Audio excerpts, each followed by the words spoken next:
21 জুলাই দুপুর 1:06 রাজধানীর কুর্মিটোলায় অবস্থিত বীর উত্তম একে খন্দকার এয়ারবেস থেকে উড্ডয়ন করে চেংডু F7 মডেলের একটি বাংলাদেশি যুদ্ধবিমান, যার নিয়ন্ত্রণে ছিলেন ফ্লাইট লেফটেন্যান্ট তৌকির ইসলাম। এটিই ছিল তার প্রশিক্ষণের সবশেষ কিন্তু প্রথম সোলো ফ্লাইট। অন্যান্য দিনের মতো স্বাভাবিকভাবেই ঢাকার আকাশে শুরু হয় প্রশিক্ষণ ফ্লাইটটির কার্যক্রম।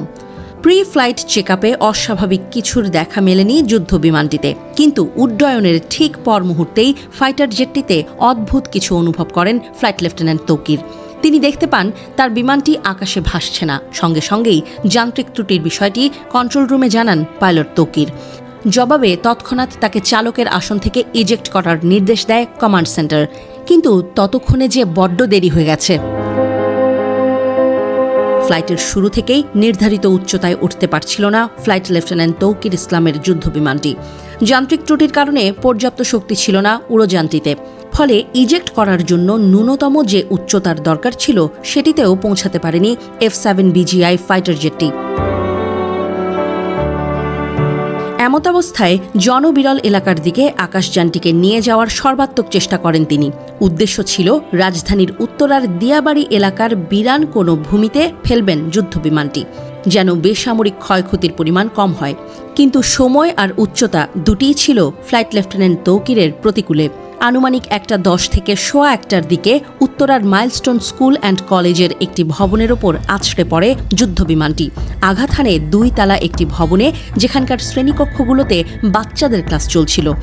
পর মুহূর্তেই বিকট শব্দে কেঁপে ওঠে গোটা এলাকা। এর পরের দৃশ্য সবারই জানা, কিন্তু কিভাবে আর ঠিক কোন কারণেই এমন মর্মান্তিক পরিণতির সৃষ্টি হলো, এর উত্তর জানতে হলে প্রথমে নজর দিতে হবে চীনা প্রযুক্তির F7 যুদ্ধবিমানের গঠনে।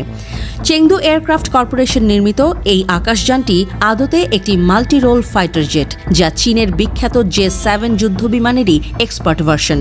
আবার রাশিয়ান MiG-21-এরও অবিকল প্রতিরূপ এই যুদ্ধবিমান।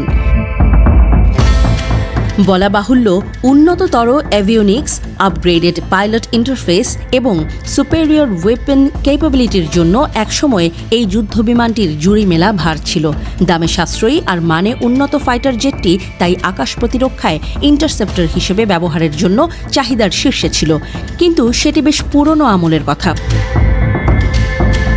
কয়েক দশক ধরে সেরা পারফরমেন্স দেয়া এই যুদ্ধ বিমানগুলোর বাহ্যিক যন্ত্রগুলো ধীরে ধীরে ক্ষয় হতে শুরু করে। কমে যেতে থাকে ইঞ্জিন, হাইড্রোলিক সিস্টেম এবং কন্ট্রোল সারফেসের মতো গুরুত্বপূর্ণ অংশের পারফরমেন্স, যা সাধারণত হাই অল্টিটিউড ফ্লাইটে মারাত্মক যান্ত্রিক ত্রুটির সম্মুখীন করতে পারে, আর পরিণতি হতে পারে ভয়াবহ।